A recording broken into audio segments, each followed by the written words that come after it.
We are watching football in one of Italy's best football grounds, the Luigi Ferrari Stadium, the home of Genoa. Really unique architecture and aesthetically pleasing on the eye. And today we are making a trip as Genoa are facing Lazio. Opened in 1911 and a capacity of 36,000, this is the oldest operating stadium in Italy. And yes, the oldest, not San Siro, not Stadio Olimpico, this one. Today is a new experience in exploring the beautiful city of Genoa. So in fact, we've just gone through the first ticker point, and normally you'd have loads of Lazio fans here. This is some stadium when you're inside. You can tell how old it is just walking up the stairs, the Stairways, it's just all so old and run down. But looking at it at this perspective, it looks really nice. There is about 10 of us, and that is absolutely fine. This is the most run-down old stadium I think I've ever seen. They've definitely got the 12-man advantage.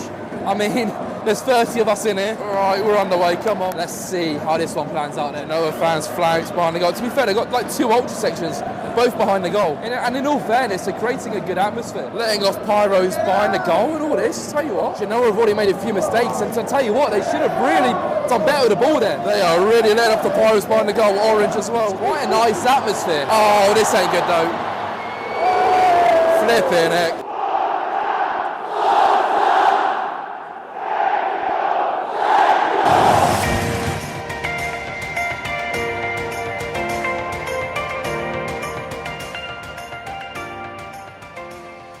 La Lanterna, a spotlight in Italian football, is a podcast that dives into the beautiful game seen from the eyes of two fans from the oldest team in Italy's point of view.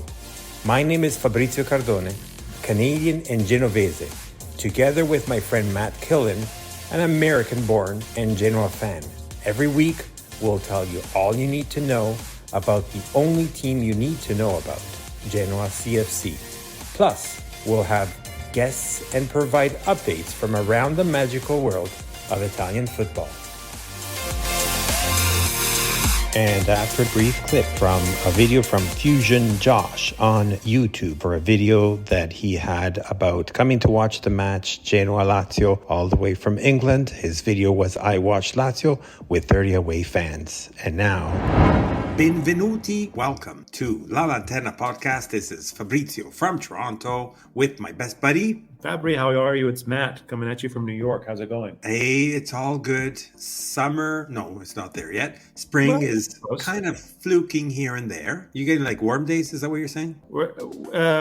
It's getting, no, it's in spring weather, but it's nice spring weather. Probably similar to you guys. It's like 60 degrees Fahrenheit, that type of thing. We had a little bit of white stuff coming down the sky yesterday, but wow. I'm not going to say that too loud.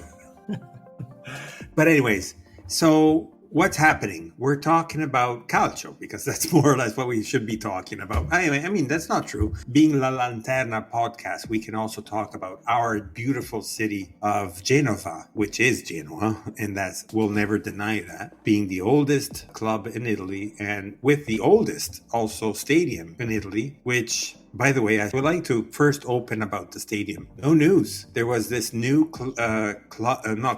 this new joint venture between Genoa and Sampdoria that was supposed to happen in order to take over the stadium's ownership from the city. Mm-hmm. And it still has not happened, which is making me scratch my head a little bit. One, because not only so that the mayor is sort of Sampdoriano, so that's also a little bit, makes us think that it's not going to be fully unpartial rather than partial. Right. Which, in a way, from a city's perspective, to say that the stadium should be for both, I can understand that from a 2024 perspective, because if you look at it, the historical perspective, it has always been a Genoa stadium, which was gifted from Genoa to the city. And then at those times when Sampdoria mixed a whole bunch of clubs or unionship, hence the Unione Calcio or UC, which is for us also, sometimes we make fun of them by calling them WC, Sampdoria, then they were on their papers, they were supposed to have their stadium back in their area of realm from the city, which is San Pierdarena or Cornigliano specifically, and only play at the Ferraris with the major matches, specifically also with the derbies, but it never happened, and eventually they ended up being our guests. until obviously the stadium got gifted to the city of Genova. And then since then, we've been under the hands of the Comune, which is the city of Genova, and we have to live with that. I was looking at this video, which I'm going to share a little bit of a snippet of this British fellow that came to Genova. I don't know why a British fan is laziale, but at the same time, he comes to Genova and he's rightfully so saying probably it's the best stadium in Italy based on history, based on the oldest, based on the quality, based on a whole bunch of factors. And he emphasizes the fact that it's not Inter, it's not Milan, it's not Roma, it's not Lazio. He's a Lazio fan, but the cool thing is like he really likes the stadium, and he also shows a lot of ugly things. And I remember also our friends from the Calcio guys that they went to the stadium with the wrong match going to see the other side, and they were outlining the fact they were outlining the fact of, you know, the toilets or the restrooms or washrooms, however, wherever you're around from the world, however you want to call them, they're like degraded and falling apart, bits and pieces of cement or things like this. And anyways, we're fully due for that renovation, hence the conversation where I opened it by saying that there should be this joint venture between the two clubs in order to take it over from the city of Genova, in order to make all these renovations well overdue and bring it to pretty stardom where this stadium should be doing. Anyways, what's your thoughts around that? No, I mean, the stadium itself, I think it definitely deserves, you know, praise, of course, and recognition, because it's unique in its structure. It's unique in the experience of going there. I've been only to a handful of stadiums in Europe. I'm fortunate to visit some. And it definitely has a very old school kind of unique character to it. I think still one of my favorite memories, which sometimes gets featured on some of the promotional videos from the club, is when you're walking into the Gradinata and there's kind of like this banister area that you walk under, and usually there's a giant flag or two that fans have prepared. It might be draping down before the match, before the fans get it ready for the tifo or whatever it might be used for. And it just has this very much like you're walking into this cauldron of fandom. And also, I think there's some general things that are very good about it in terms of stylistically. While some people might not like it as much with the updates that were made for the 1990 World Cup, I think it very much has a unique visual presentation, both around out on the outside of the grounds and when you're inside, especially. And you have like kind of the towers now on the sides that look a certain way. And unlike many, I think in Italy suffers especially many of these kind of multi-purpose type stadiums, most specifically with tracks. And, you know, a couple of match weeks ago, just the match week before this one, we were at Fiorentina is a great example. Famous stadium, very old stadium, but oh my God, like how far are you from the pitch? And you look at like the away section and it's like, what the hell is this? And so you don't have that in Genoa, at the Marassi. There are some sections towards the end that are not really fan accessible. I don't know if they've changed that much this season, but in the very, very corners, I remember they wouldn't necessarily let fans in. Like if you're at either the Gradinata Nord or the Gradinata Sud, and directly next to you on the corner side, there are some small sections that it's very much reminiscent of like the old English ground style. It was like standing room only, where they would put like kind of bars in between the steps, and it seems like they weren't, at least when I was there, letting fans there, possibly for safety reasons. That area is called parterre, which, if I'm understanding well, what you're saying is like the in between the stands and the trench that leads to the pitch. Is that right? Yes. Yeah. So yes, I think so. I think we're talking. So yeah, I think there's like issues with security and so on because of these renovations that need to be done, right. And so that's why they're not letting people go in that area. Yeah, which it's not something you rarely ever see it, even when you're watching the match, in terms of it being shown on camera, and it's a small space. I just mean it's an interesting ground and a unique place, and I think it's exciting the more you hear about like Genoa's prospects of potentially reclaiming Marassi, however that ends up happening. And I hope so. And to your point, like it maybe is encouraging if we don't see Samp. I mean, I was just looking up at the Serie B standings. I was bizarrely their match against Spezia was on the Spanish channels here in the US. I don't know if it was the same for you guys. They pick up select Serie B games, and I think it was maybe a more interesting one, given both of those teams kind of position in the playoffs or playouts of Serie B, but you look at them right now, they're in 8th spot. They might be having a chance to play for promotion. I wonder if they're delaying their announcement or their involvement to know if they'll have more financial ability to participate. But I'm not sure how much of that has to do with like them buying back and claiming the stadium. It would be wonderful if it was something that we could fully make our own again. If they did, it's definitely something outside of the realm of Sampdoria. Hence, that's why they're doing like a separate ownership that would be taking it over from the city. So it could be external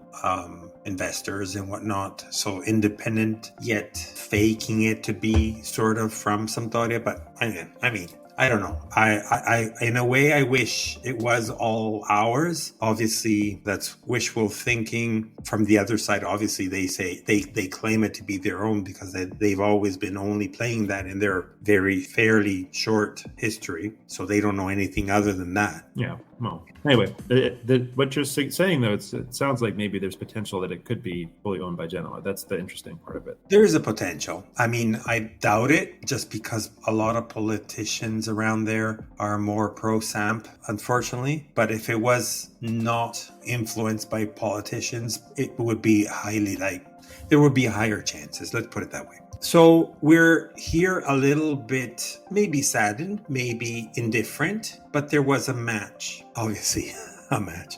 Weekday 33, and that was at the Ferraris, Genoa versus Lazio. Yes. I don't know. I mean, I had an opportunity to catch up with Daniele, who, we've had him on the podcast before. He runs Genoa Club New York. The president of Genoa Club New York. Yes, there we go. That was nice. Oh, you got like I think you got a future in radio, Fabry. We got to get you in New York and get you on the airwaves over here when you come in next time.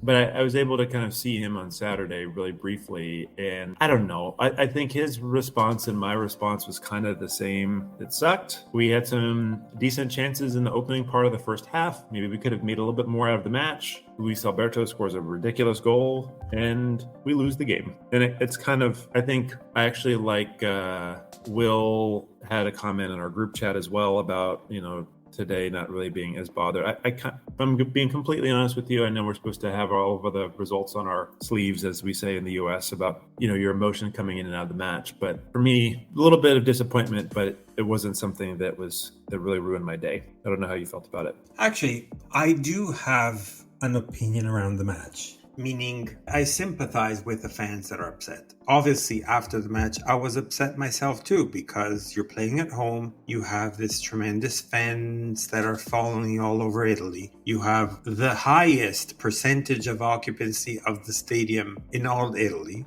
Not the numbers, but the occupancy, like close to 95, 98% anyways. Mm-hmm. And that's including the season tickets plus the tickets that are bought out.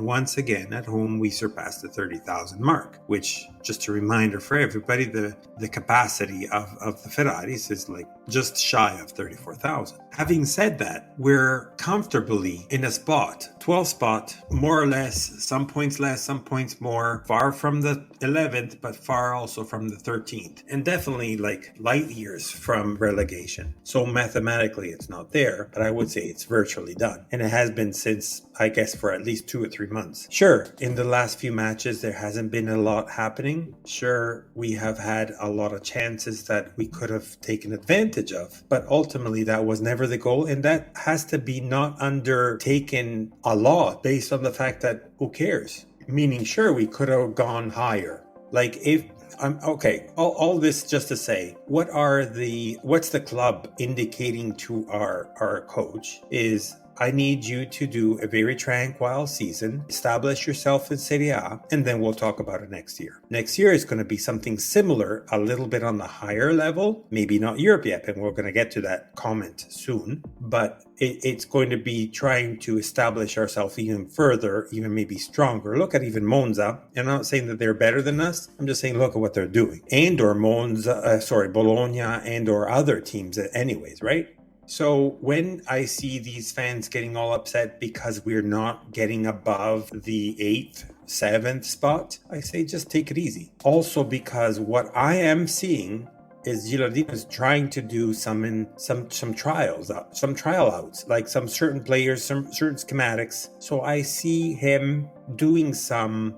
Yes, he's just trying to see what can happen with different formations, with different taking advantage of also, of course, of the injuries and so on. And, he's trying to put certain things together. It did not work against Lazio, but I have to say, first half was great. Lazio did not even have almost a chance to hit on target. And we had two clear chances, one by Retegui, one by Ekuban, that were fantastic. Obviously, they didn't go in. It's very easy to point a finger to a goal, to a striker, to say you didn't score, but you should have done that. While if it was the opposite, and I'm referring to both Retegui and Ekuban, because I want to put them both together, because most of the people are just pointing fingers to Ekuban, where there were two chances, both of them very clear, very nice, that they could have passed, and they chosen, and the words by Gilardino were very clear, saying, I let the guys decide on their own.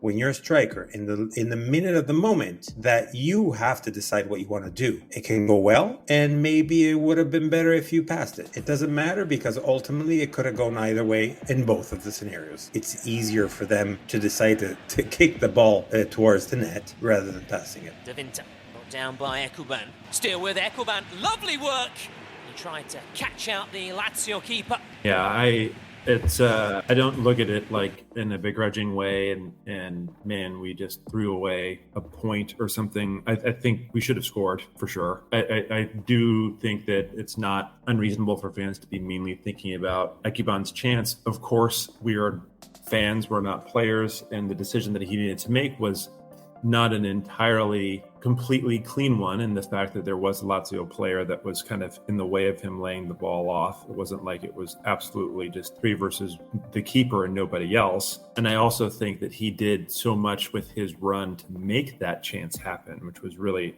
awesome to see, just kind of his bringing the ball forward and really carrying the ball out of what was almost nothing. But I think it's silly for fans to be admonished for saying he should have passed the ball, because that's was seemingly the right thing to do. He scores a goal in that chance. It's fantastic. We're all excited, celebrating. But when it's Gilardino's not wrong either in saying that players need to be able to make the decisions for the moment, and you have to let that continue to be the case. I don't think I would have liked to have Gilardino come in on a press conference and say, well, Ekuban was really selfish there. And I don't think it was selfishness. I think it was, he felt that ability himself from where he was. And when you think about where he was in the pitch, it would have looked like a good chance because it was. But I think in the split second, had he made his decision making differently, it would have been a layup, and it just wasn't. But it is what it is. And Blazquez chance to carry it out from the back. Retegui, Strootman, Goodmanson, lovely touch. This is Retegui! Couldn't quite cap off a wonderful team move. Matteo Retegui hasn't scored since the end of February. It should have been a goal. It wasn't a goal. I think it was the clearest chance of the entire match. And we end up with no points to show for it. Lazio have 3. Probably a little bit harsh as an outcome for us as a club, but sometimes that's how football is. I don't think we got punished for bad decision making. I just think that we didn't make the most, in particular, of that chance. I do think that's a bigger chance than the Retegui chance. And Lazio have talented players, and they were able to score a goal. No, I'm gonna actually emphasize on what you just said. Like, Lazio has talented players. I would actually think that their roster is way above ours, and that's clear. Look at also last year, and I'm not trying to make them toot their horn and so on. I personally don't like Lazio, but they're sitting on the 7th spot. They're 52 points compared to our 39. So already right there, forget about the 3 points from us. We got 3 points from them on the first half, right? That was very surprising too. But all I'm trying to say is, like, we weren't playing against like a diddly squadly type of team either, right? So if we were talking about Salernitana, no offense to Salernitana, please, but if we had a match like that against Salernitana, I would have been way more upset. Similar to what happened matches ago when we were playing against Empoli, or when we played against Udinese and so on, when we were like losing points here, left, right, and center. Obviously, we're at home. We're expecting more. We're at the end of the season where things are being played a little bit differently. Mm-hmm. And actually, I'm going to give everyone, you as the plural, a scoop. But it's a scoop as what I think it's going to be. people in newspapers and pages and Instagram or Facebook or Twitter pages are continuously talking about Gilardino. Personally, if this coach is doing trials out with different players and trying to see different schematics, is this guy going to leave Genoa? No, he's not. He is actually going to sign for Genoa, and he is going to stay and for another contract of 2-3 years in. And that's what we need, and that's what it's going to happen. Let the pages and let these, diddly squaddly people that love to talk about like your Romanos and so on, that want to tell the story that they want to tell. Gilardino's staying with us. So what's your conviction for that? What do you think that it's going to really be another few years of partnership with the club? Look at Gilardino, what he has accomplished so far. He's been doing everything exactly what the club has expected or asked him to do. And if he leaves Genoa right now, he probably highly likely burning himself because he's only starting to learn and he's still making mistakes today. So he has an amazing club behind him that is giving him not carte blanche, but enough freedom and voice that he needs. And you see that when he had these press conferences talking about, I need the new soil for the training grounds because my guys are getting hurt, or during the January market towards the end, I need a little bit more players, etc. And every time he speaks up, something happens. Now, it's a little bit like left, right, and center, like 3 seconds after he says something, it's going to happen. Perhaps it's like something that was planned for, but it looks like to me that there's way more partnership between the club and the coach right now than what it looks like. I think it's something that, it might sound like, well, of course he would go for a bigger club, or, maybe he has more ties to which club or some ever, obviously he played for Genoa. It's not like he doesn't have ties to Genoa, but I think it's an interesting point though, because yes, everybody wants to be ambitious. Everyone likes bigger contracts. They like new challenges, but like, this is a challenge. This is a project. This is not the end. This isn't where we're putting a cap on it. And I think like, as much as maybe we look at, you mentioned Monza earlier, like you look at Bologna and maybe on a more regular basis, of course, we think of Atalanta often because of Gasparini and also, by the way, Atalanta and us both share the record, I think, for most times winning Serie B. So you think about like the club history there and how often they were coming up and down and kind of mid-table, low table. It's one of the older clubs in Italy as well, but their success and their sustained success is something that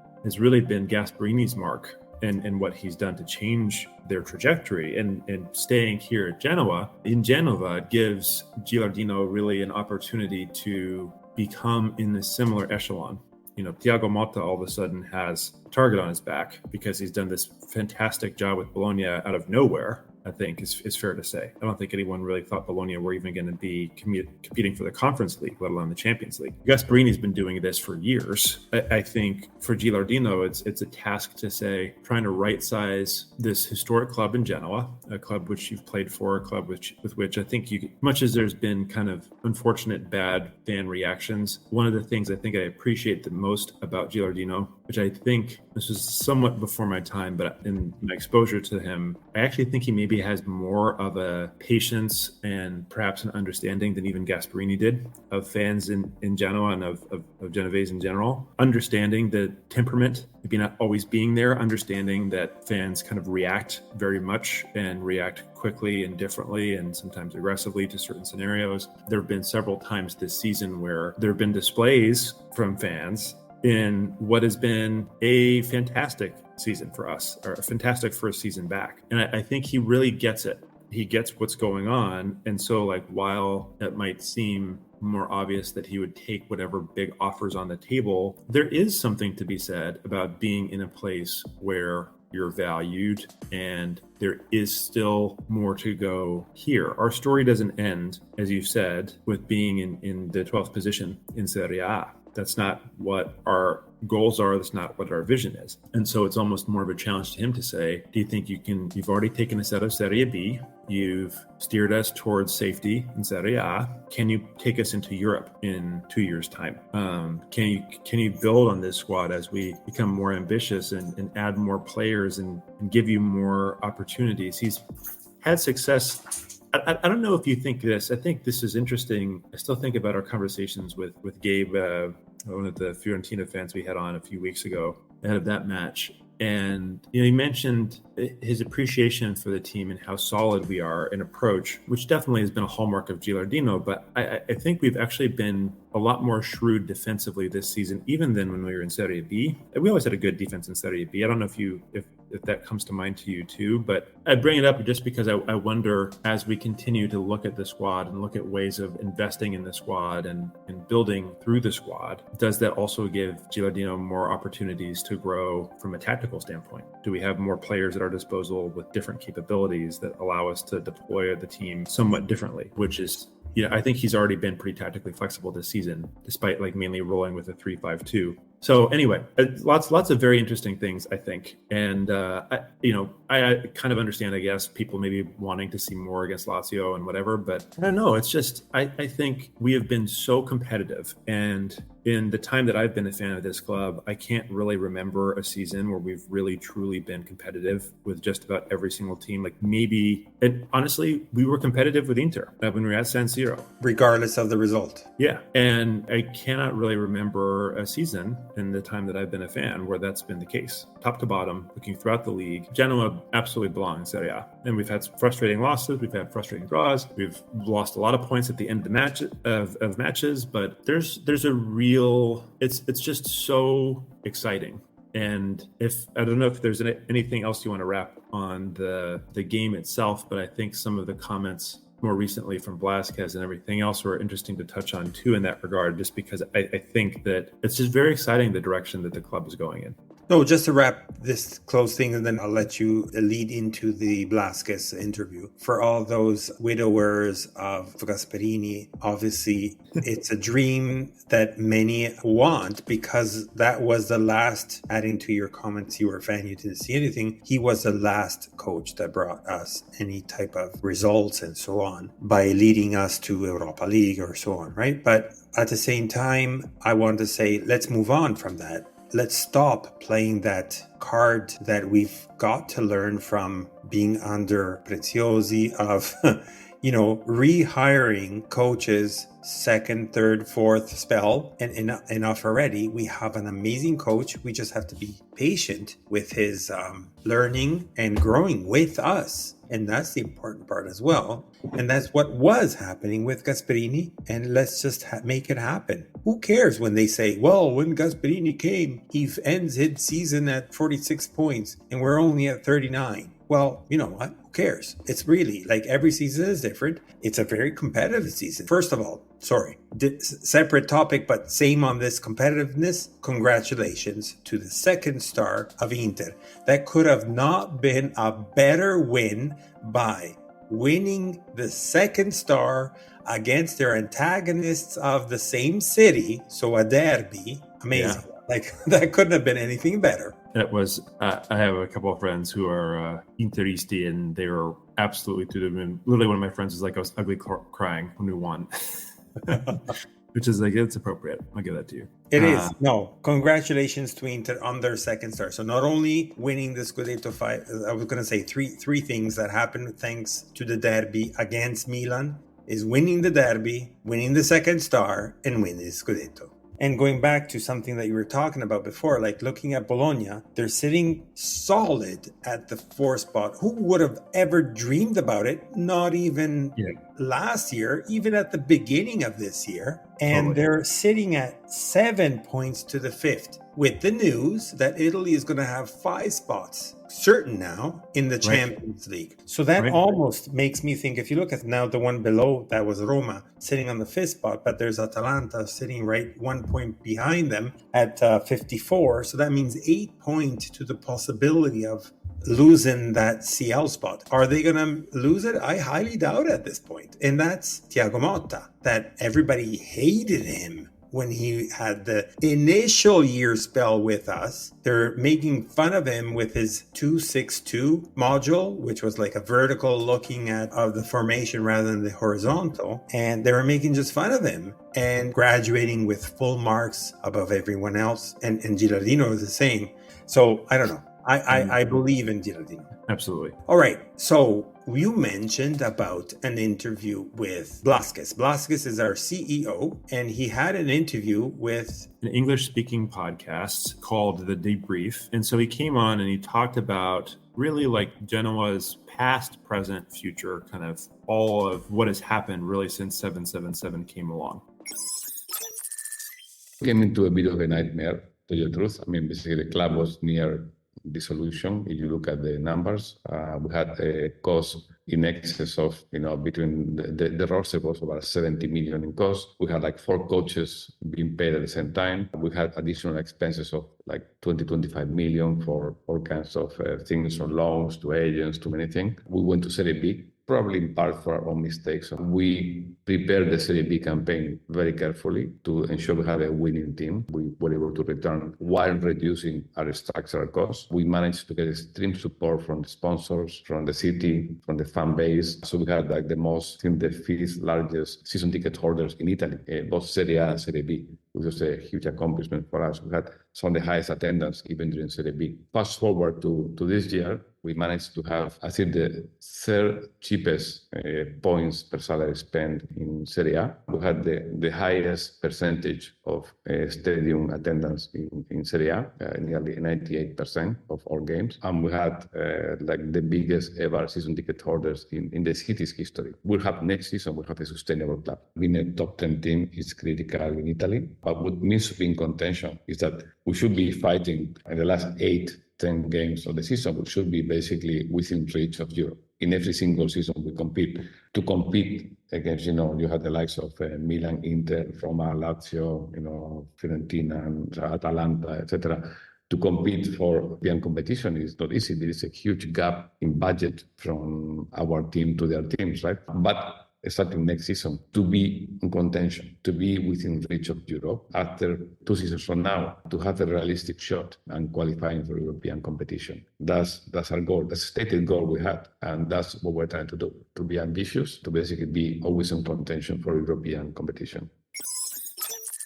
And sorry, I just wanted to shout out once again, before I forgot, the portal that did that interview with Blazquez was The Debrief. I just wanted to mention that once again. Go on their podcast. They also have it on YouTube. And interesting as well, I didn't have a chance to listen to it as well, but they have an interview also with Ottolini, by the way. Yes. Yep. If maybe some of these things were things we kind of have understood a little bit before, but, of course, he kind of begins talking about the nightmare. He literally used the nightmare in terms of describing what was going on at the club and how things were going, like having, I think, 4 different managers on the books because of the constant hirings and firings that you were talking about and how that works with contracts, that's the part that, we talk about and we bring to attention more and more, but it's so often a problem where like you hire and fire managers and there can be short-term benefits to that, but you're literally, if you're especially in the position that Genoa was in as a club, you're carrying on that cost that you've agreed to in a contract with the manager for at least a few seasons. And I think we maybe still are doing so with Shevchenko, or maybe we just recently got past that. But it shows you like how impactful that is. And you have also all these player debts and everything that were happening close to liquidation, all sorts of problems. And very first thing they're doing is shoring those things up. Huge problem with agent fees, other expenses.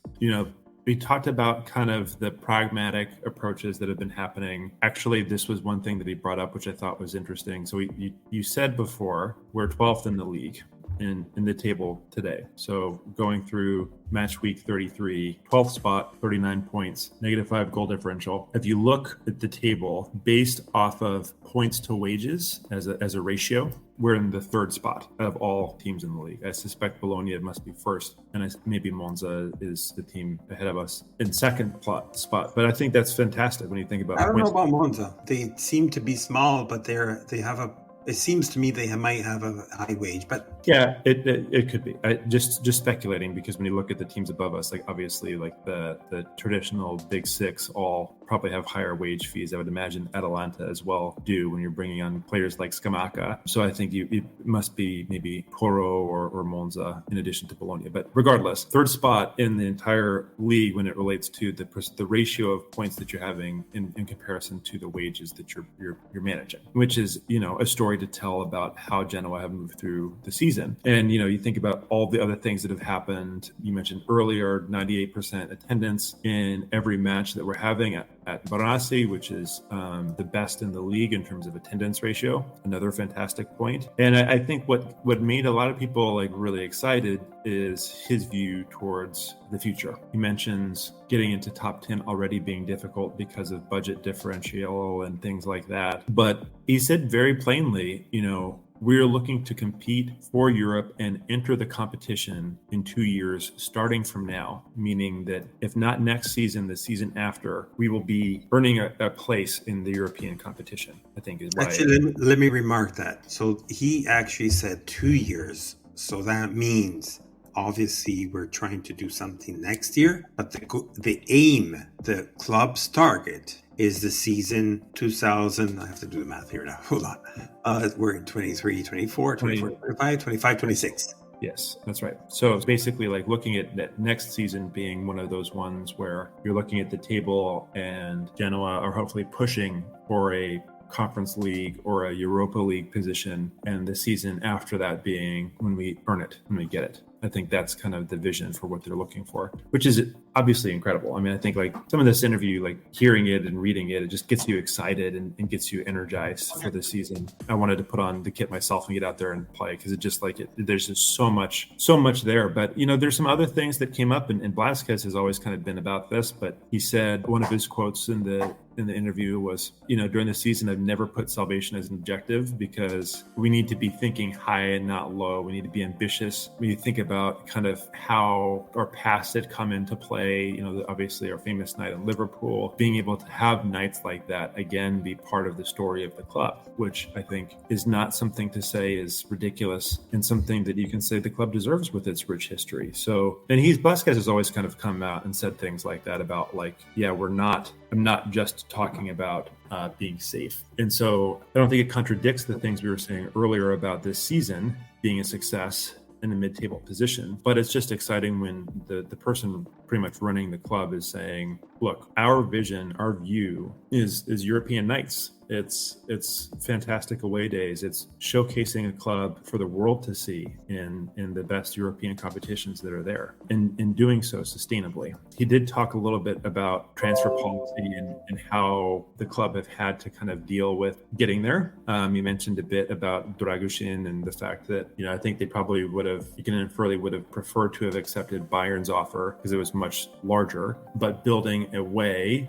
with which they respect players and their view and their movement and don't stand purely in the way of that. And I think it's very smart from him. You can kind of read between the tea leaves a little bit. So we've had lots of these agent fees in years past. We paid for certain type of players to come in, and maybe we've had agent people sit on top of that. Maybe Preziosi was more welcome to that type of transaction. Blazquez is actually positioning the club a little differently. So where an agent might say, go to Genoa, you're going to get whatever. And maybe the underlining thing is, hey, I'm an agent, I'm going to get this nice little check. And you might too, because actually we had pretty decent wage bills under Preziosi for most of his tenure. We were affording or spending a lot on wages, it just oftentimes not in the right places. What Blazquez is saying is we are going to be a player-friendly organization.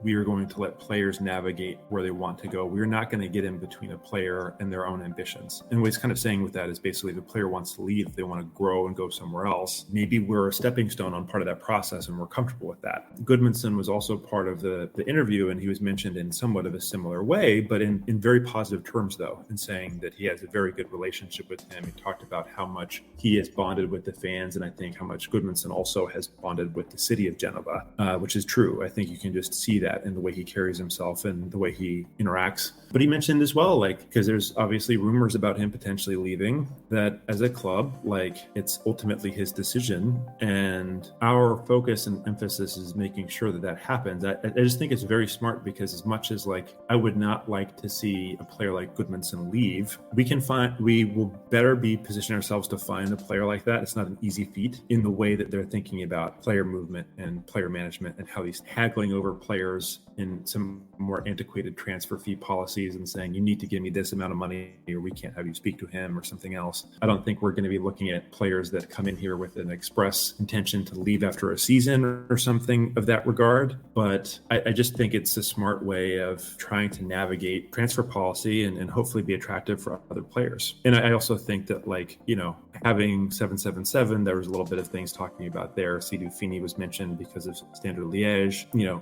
Yeah, he doesn't fit our module right now, but he's still part of our looking forwards to different players and different models and different talent. Yes, right. So being able to find a place where he can go to a club like that and grow, but still be a player that potentially we have access to in some sort of a way. So, you know, it's just was very interesting, and talked very much about our scouting and technical staff being of high quality. I think that's obviously there. Some potential for data team was actually mentioned, which I thought was interesting. So I think all in all, it's just exciting when you look forward and you think about what the next couple of seasons could look like. And for me, this season so far, we're kind of doing a wrap up before the season's wrapped up. Actually, we have several games to play still, but there's a lot to look at this season and say, we're on our way, you know?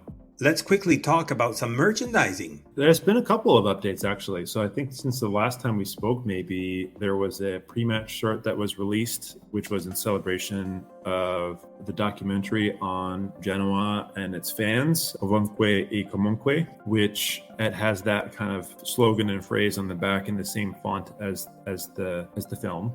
I know you're not as a big fan of the font, but I think they literally just took it from the film. So, like, they're doing what they could do there. And today there was, I think, just a fantastic kit. I know it's the same kit, kind of, that we've been wearing all season. It's the same design. Sorry, before you get to that, to add on top of the fourth kit. So fourth kit, then the warm-up t-shirt that you just mentioned about the movie. And now? So they're actually calling it on the site the Genova times Genoa kind of collaboration, where they're leaning into the city and talking the market. Sorry, say that again for who is not paying too much attention. Say that again. Genova and Genoa. So Genoa is Genova and Genova is Genoa. Nothing to regards those cyclist multicolored teams. Go on. Sorry. Well, yes. Okay. Yeah. If anyone out there is thinking about a critique in that and saying, oop, they said the quiet thing out loud. First of all, that's what you're thinking. Fuck you. But I second that.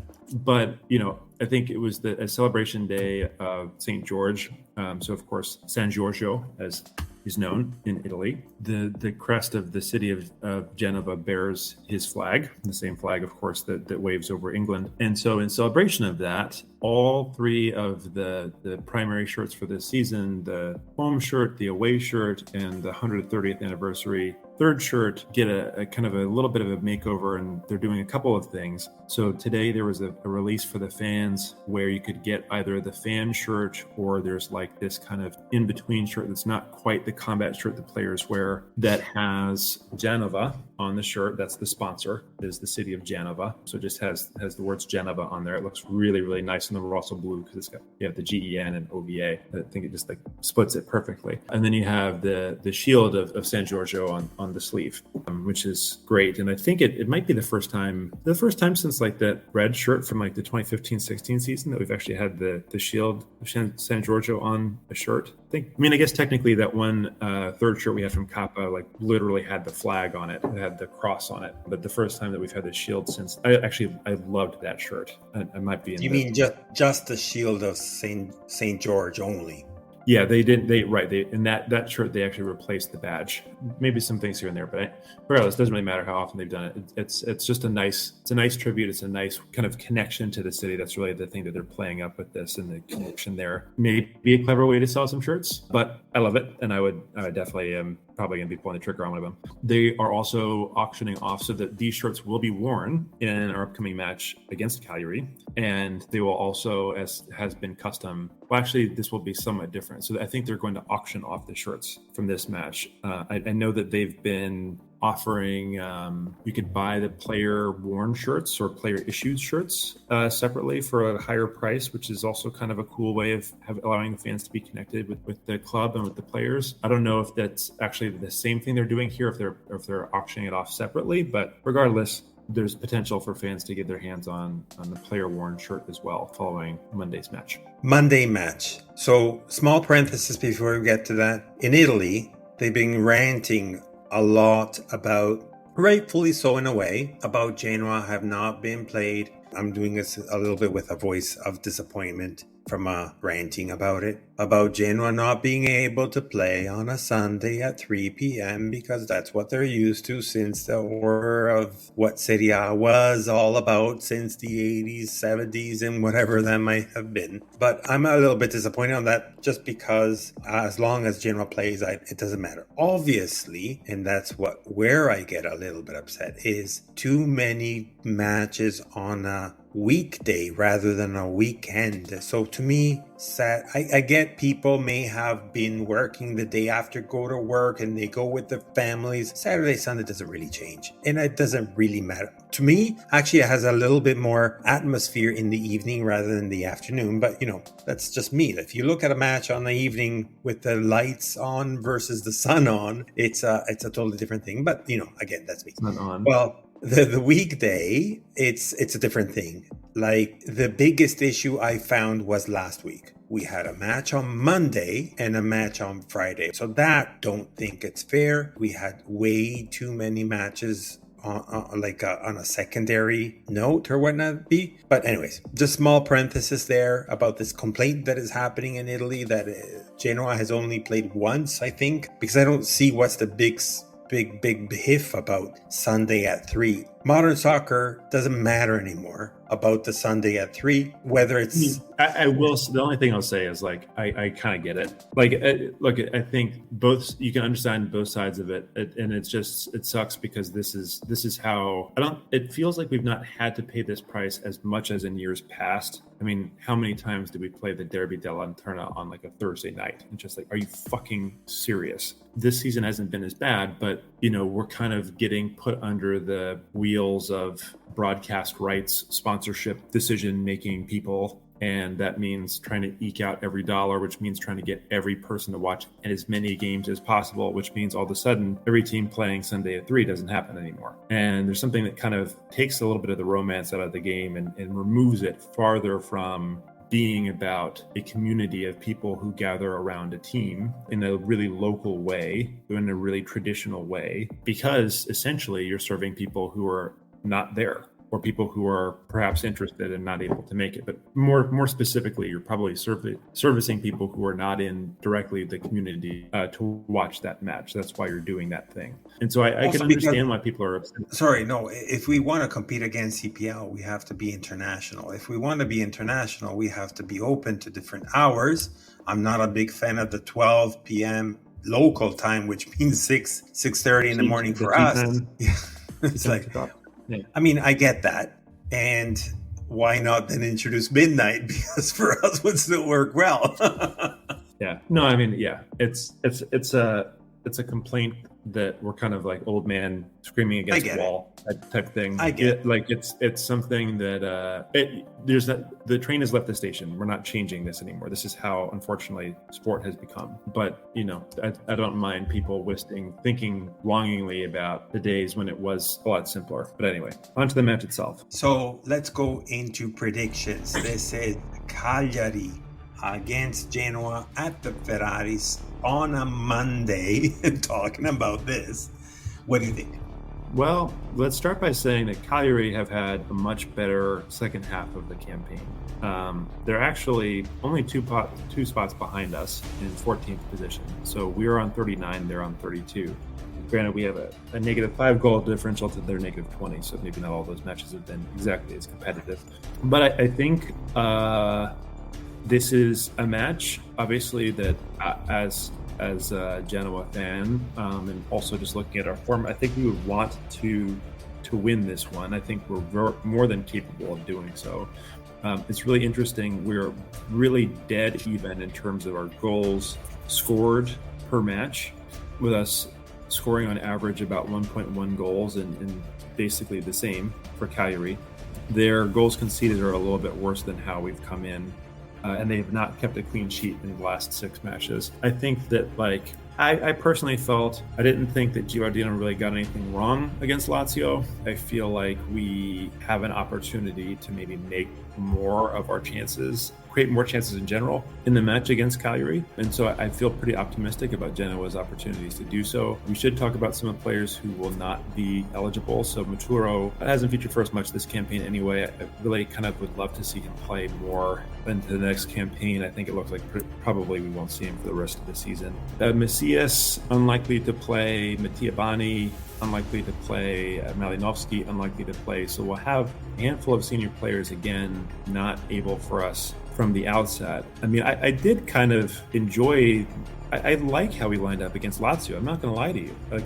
You know me, I have sort of maybe a irrational soft spot for Vogliacco. I think there's something nice about having a young Italian defender in the squad and having him maybe become another player of importance for Genoa is something that I probably am too fixated on because it doesn't really matter. But with Vogliacco, De Winter, Blazquez, it's still a pretty solid back three. And what I really am maybe almost more excited about is Aaron Martin all of a sudden seems like he's figured out how to play football for us. And I think Jed Spence also just has been kind of unlucky. I think most fans, if you were to ask them their appraisal of him this season so far, I think they see lots of potential. They see how active he is. They see, remember all of the criticism about, this guy never plays defense. I don't think that's been at all how people have seen him play. He's been all over the place, and he has been part of the attacking movements too. So, it's felt like for several weeks that we might see Jed Spence involved in a goal, and maybe this is one of the ones that we do. But I just think that formation, having those guys there, again, yes, count me. I'll raise my hand and say I was one of those guys that was like, Ekuban, come on, you got to pass that ball. That chance at the end of the first half against Lazio. But I would say that he's really had a wonderful second half of the season. And I think that I really like kind of him and Retegui together, and also Goodmanson, which is how we started against Lazio. So seeing all of those guys on the pitch at the same time, for me, I love that. So I predict Genoa will win. From my prediction, I do think it will be 2-0. Although Cagliari often do give us some fits, and in fact they beat us the last time out. For me, the goal scorers I think will be Ekuban, and I think maybe we'll get another penalty, so maybe Goodmanson will finish that one again. But 2-0 to Genoa. Hopefully it'll be as enjoyable as that, especially with us wearing our San Giorgio kits. But what do you think, Fabry? How do you think it'll turn out? I love that. I wish I could say absolutely the same. I mean, I could say that absolutely the same result, same direction, and so on. Just want to add a few things to emphasize more or less what you already covered anyways. But Ranieri is an old dog. He knows what he's doing. He's been sitting at the bottom 3 for the longest, and now suddenly we find him on the 14th spot, starting to be strong away from the bottom relegation. So it's like, should we trust him or not? It's more or less no, because he taught us even in Serie B that he's a tough coach to play against, especially when it comes to specific matches. Now, he's not a new coach to play against us. Gilardino has played against him, and he has enough material, in my opinion, to understand what to do. The run of form for Cagliari is definitely better than ours. If you look at the last 5 matches, they have accomplished 6 points compared to our 6 points as well. But the difference is theirs is a little bit on the higher.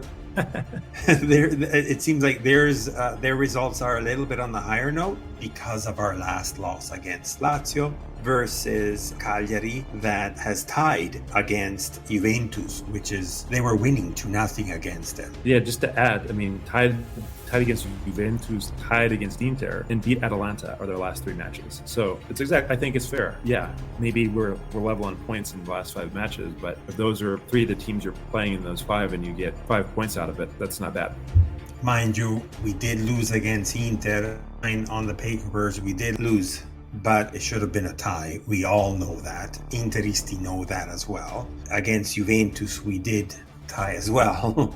So, it's looking the same. The only difference is the win against Atalanta, which I dream still about having done that, but unfortunately we didn't. So that doesn't mean that they're stronger than us. It means only that they're in a good run of form. And that's the part that I want to emphasize, on the fact that we should not take that under the radar, because it's an important thing, including the fact of Ranieri knowing, being this old dog that knows what to do. So saying this means also that it's not going to be an easy match. It's not going to be also what you mentioned as well, based on the players that are missing, Pani, Malinowski, Messias, which are three key players for us. And also Vitinha seems that he might be, we don't know yet, he might be called up in the lineup, but does not in the players that are being called up for going to play the match. Exactly, right? So I don't know if he definitely is not going to be part of the starting 11, in my opinion, being from the injury. He might get a few minutes and gives that extra possibility anyways from the attacking perspective from Gilardino. I do agree with you as well on the fact of the starting lineup with Lazio. I think it looked amazing. And I think he should focus, Gilardino should focus more on about this 3-4-1-2 or 3-5-1-1 or whatever it was looked like. It looked a little bit, it looked interesting. Yeah. The issue I had was with Badel out, we had a very weak midfield. And when he brought Badel back in with Lazio, we didn't talk too much about that. But just to wrap with that one, it looked like a very weak midfield, and that's where I think he has to work a lot about. Vogliacco, I agree with you. He's similarly to Ekuban, very volatile mentally speaking, but a great player that is only a talent that needs to be having minutes in order to add them and increase his potential. So the defense, no worries about that. It's the midfield who needs to give those balls off to the front. And that's all that matters. Frandrup, great player, probably one of our best players of the whole entire season. Shout out to our friend Hans from Amsterdam, which was in Genoa, and gave him a prize for the best player of the season. And we totally agree with him. While others may have spooked here and there to be better for this, better for that, and so on, Frandrup was one of the most consistent players ever. I think it's going to be a very tough match to win it. They have a very good goal scoring opportunity with, if you look about all their roster. Luvumbo is not going to be part of their roster, so that's a good thing in a way, because he's been doing quite well lately. But from a defensive perspective, they have a lot of holes here and there, and that's where I think we need to really focus on. So giving those balls to Retegi, to Ekuban, or whomever might be at their front. So 2-0 for you, but I would say keep it low, because we've not shown to be winning these 3-0s or 2-0s. I think it's going to be a 1-0. And that is going to be Retegi. He needs to shine in order to be our striker for the Italian national team. You know who we might see, we probably will see. I'm still living in 2020, but I think Shomurodov will start for them, and he's had some decent games actually recently. So he did, didn't he? I've always been sad about that. I loved him playing for us, but it was what it was. So yeah, it'll be interesting. I don't think that, like you said, we lose this match all of a sudden. Actually, they're really close behind us. It maybe at this point of the season doesn't mean all that much, given how far we are above the relegation places. But still want to finish the season with some dignity ahead of planning for the upcoming year. And I hope we can take care of business. I think we can. Mind you, from their perspective, Frosinone is playing against Salernitana, which may have an opportunity to win in order to catch closer to Cagliari. So they're not going to, what I'm trying to say with this is they're not coming to Genova. Cagliari is not coming to Genova to just, have the summer match with the flip-flops and trying to pass the ball around. Anyways, more to say? Yeah, right, exactly. Frosinone are on 18th spot, so they're only 4 points behind them. So a loss in that place puts them in danger of going right back into that relegation zone. That's right. Okay, so let's call this a wrap. I think we talked. There was not supposed to be lots of news this week, but there is quite a bit actually. And this merchandise like going crazy. We're going insane with all this merchandise going on. Anyways, follow us on Twitter, Instagram, Facebook. Drop us any type of comments you want. Send us direct messages. Ask us if you want to join our private message for all Genoani English speaking mandatory. Let us know, and never forget, always and forever, Forza Genoa. You've listened to La Lanterna, a spotlight on Italian football, a podcast powered by Genoani Si Resta. Thank you for listening, and see you next week.